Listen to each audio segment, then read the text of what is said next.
Essula ya 49 eby'abaana ba Amoni. Bw'ati bw'ayogera Mukama nti, Isirayiri talina baana babulenzi, talina musika. Kale Malukamu kiki ekimulisizza Gaadi n'abantu be batuula mu bibuga byayo? Kale laba ennaku zijja, bw'ayogera Mukama, lwe ndiwuliza eŋŋoma nga bazirayiza Labba eky'abaana ba Amoni, era kirifuuka kifunvu ekyalekebwawo, ne bawala baamu balyokebwa omuliro. Kale Isirayiri lwaliri abo abaamulyanga, bw'ayogera Mukama. Wowoggana ggwe Kesuboni, kubanga Ayi kinyagiddwa. Mukaabe mwe abawala ba Labba, mwesibe ebibukutu, mukungubage, mudduke nga mubuna emiwabo mu bisaakaate. Kubanga Malukamu aligenda mu busibe, bakabona be n'abakungu be wamu. Lwaki ggwe okwenyumiririza ebiwonvu, ekiwonvu kye ekikulukuta, ayi omuwala adda ennyuma, eyeesiganga eby'obugagga bwe ng'ayogera nti, ani alijja gye ndi?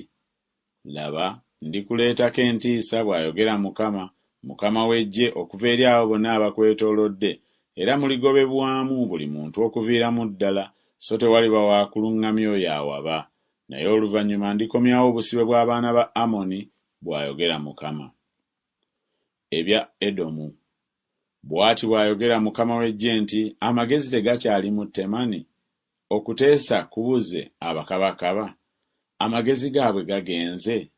Mudduke, mukyuke okudda ennyuma, mwekise wansi, mwe abatuula mu Dedani, kubanga ndimuleetako obuyinike bwa Esawu ebiro lwe ndimujjira.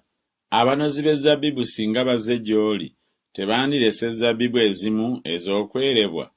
Ababbi singa bazze kiro, tebandizikiriza okutuusa lwe bandikkuse? Naye nze mwambudde Esawu, mbikkudde ku bifo bye eby'ekyama, so taliyinza kwekweka. Ezzadde lye linyagiddwa, ne baganda be ne baliraanwa be, so ye taliiwo. Leka abaana be abatalina kitaabwe, nze ndibakuuma okuba abalamu, ne bannamwandu bo banneesige nze. Kubanga bw'ati bw'ayogera Mukama nti, laba, abo abaali batagwanidde kunywa ku kikompe tebalirema kunywa, naawe ggwe wuuyo aliwonera ddala okubonerezebwa. Toliwona obutabonerezebwa, naye tolirema kunywa. Kubanga neerayiridde nzekka, bw'ayogera Mukama, nga Bozula kirifuuka kyewuunyo n'ekivume, n'amatongo n'ekikolimo, n'ebibuga byayo byonna binaabanga matongo agataliggwaawo. Mpulidde ebigambo ebivudde eri Mukama, n'omubaka atumiddwa mu mawanga ng'ayogera nti, mwekuŋŋaanye mukitabaale, mugolokoke mulwane, kubanga laba nkufudde mutono mu mawanga era anyoomebwa mu bantu. Eby'okutiisa kwo, amalala ag'omu mutima gwo gakulimbye, ayi ggwe atuula mu njatika ez'omulwazi, eyeekwata entikko y'olusozi. Ne bw'onoozimba ekisu kyo awagulumivu okwenkana n'empungu, era ndikukkakkanya nga nkuggyayo, bw'ayogera Mukama.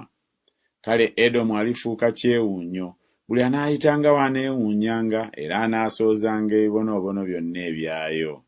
Nga Sodomu ne Ggomola bwe byasuulibwa n'ebibuga ebyaliraanawo, bw'ayogera Mukama, tewali muntu alibeera eyo, so tewaliba mwana wa muntu alituula omwo.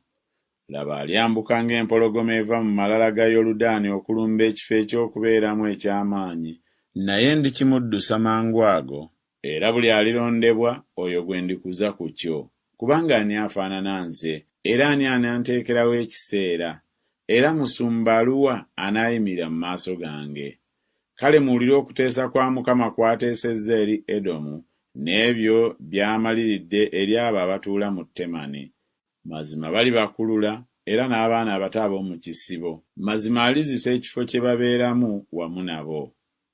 Ensi ekankana olw'eddoboozi ery'okugwa kwabwe, waliwo okuleekaana, eddoboozi lyakwo ne liwulirwa mu Nnyanja Emyufu.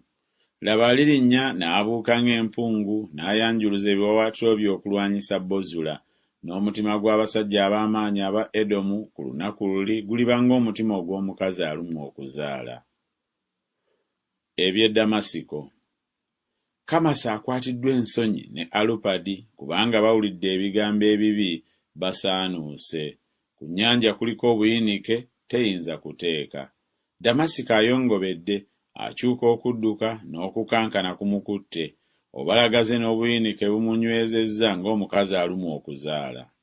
Ekibuga eky'okutendereza kiki ekirobedde okukirekayo ekibuga eky'essanyu lyange? Abalenzi baakyo kye baliva bagwira mu nguudo zaakyo, n'abasajja bonna abalwanyi balisirisibwa ku lunaku olwo, bw'ayogera Mukama w'Eggye. Era ndikuma omuliro mu bbugwe w'e Damasiko, era gulyokya amayumba ga Benukadaadi. Ebya Kedali n'ebyobwakabaka bwa Kazoli Nebukadduleeza kabaka w'e Babulooni bwe yakuba. Bw'ati bw'ayogera Mukama nti, mugolokoke mwambuke e Kedali, munyage abaana ab'ebuvanjuba.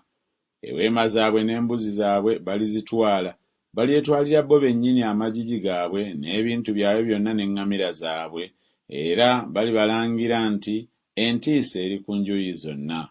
Mudduke, mutambule wala, mwekweke wansi, mmwe ababeera e Kazoli, bw'ayogera Mukama, kubanga Nebukadduleeza kabaka w'e Babulooni abateeserezza ebigambo era abasalidde amagezi.